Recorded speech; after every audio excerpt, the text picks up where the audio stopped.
So these guys are pygmy goats, and pygmy goats originate from West Africa.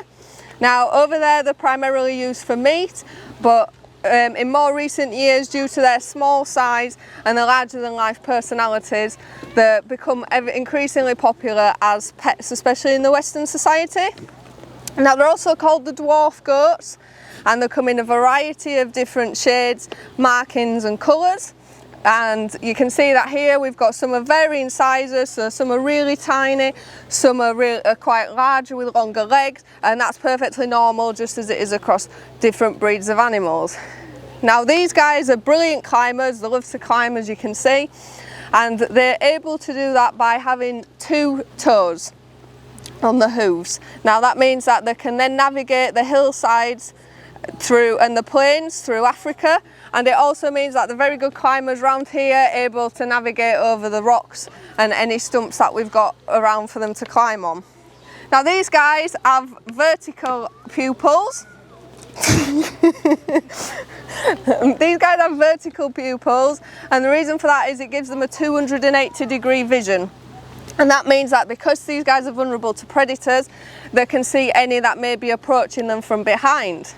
Now as they're a prey animal, these guys need to be able to consume a lot of food in a small amount of time, and this is why they have 4 chambers in their stomach.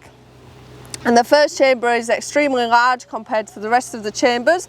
So what these guys will do in the wild is they'll go off and find a little bit of grazing, they'll consume the food, and then they'll go to a safe place. Then once they're in a safe place, they'll then, sounds sort of cringy, they'll regurgitate the food. And then they have bacteria in the stomachs that breaks down the cellulose in the plants. What are you doing? And then instead of top teeth, they have a soft gum palate, and then they have the bottom teeth, and as the herbivores, the flat molars. However, at the back they've got some sharper teeth just to help break down any tough bits of grass and shrubs that they may have. So this is Daisy. As you can see, I won't wait to introduce her. Now she's the oldest girl that we've got here in the group. She came to us back in 2011. And as you can see, she lives up to her name of being very mischievous and cheeky. So we feed these guys a diet of primarily hay, as they need to consume a large amount of fibre in the diet. So they have hay, then they have a concentrated feed, which is what these guys are eating now. They receive that twice a day. We also give them a mixture of fruit and vegetables, and then we also supplement their feed with browse. Now we give these guys sycamore and willow, which grows naturally around the site in abundance.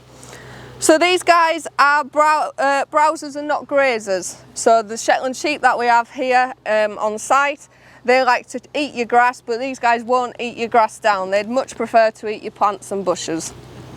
So what we do here is we rotate the paddocks round. So whilst these guys are in here, this allows the paddock to rest and the grass to regenerate. And then once it's got a little bit longer, then we'll swap them over and move the sheep in here. So when you guys visit, you might often notice that these guys are swapped around a lot, and that's just because, excuse me, that's just because we like to alternate the paddocks. So as you can see with Daisy, they often have a rounded belly, which often gives the perception that they are pregnant, but this is just a characteristic of their breed. Now the horns never stop growing, so you're able to tell how old a goat is just by the growth rings on the horns. So in here we've got 10 goats altogether. We've got 7 girls and 3 boys. Now when we got Gertie, she was actually in kid with Rufus. So the gestation period for goats is 150 days, which is around 5 months. Then once the kids are born, they generally tend to have between 1 and 2 kids, although it has been known for some to have triplets. They'll then rear them for 10 months, and then once they're 10 months old, they're fully weaned, and then they're ready to fend for themselves. So I'll introduce you to the gang. So the oldest one, as I said, is Daisy, and she came to us in 2011. Then we have Gilly and Gertie, who are around, we rehome these so they're around 3 to 4 years old.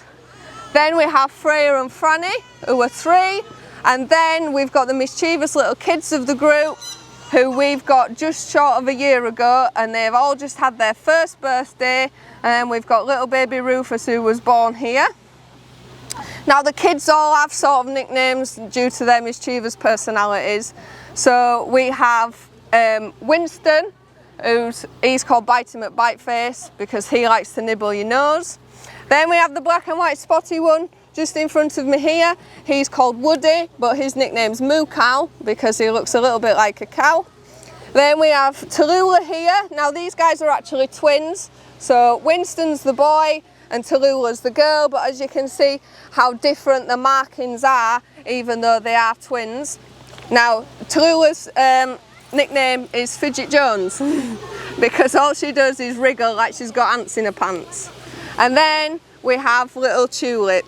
Now Tulip's the special baby of the group because when we got her she was very small, and then after a few weeks of having her she became very poorly and we thought we were going to lose her, so Tulip came to live at my house for 2 weeks and we bottle fed her every 4 hours and looked after her, and now she's back to full health and she's more mischievous than ever.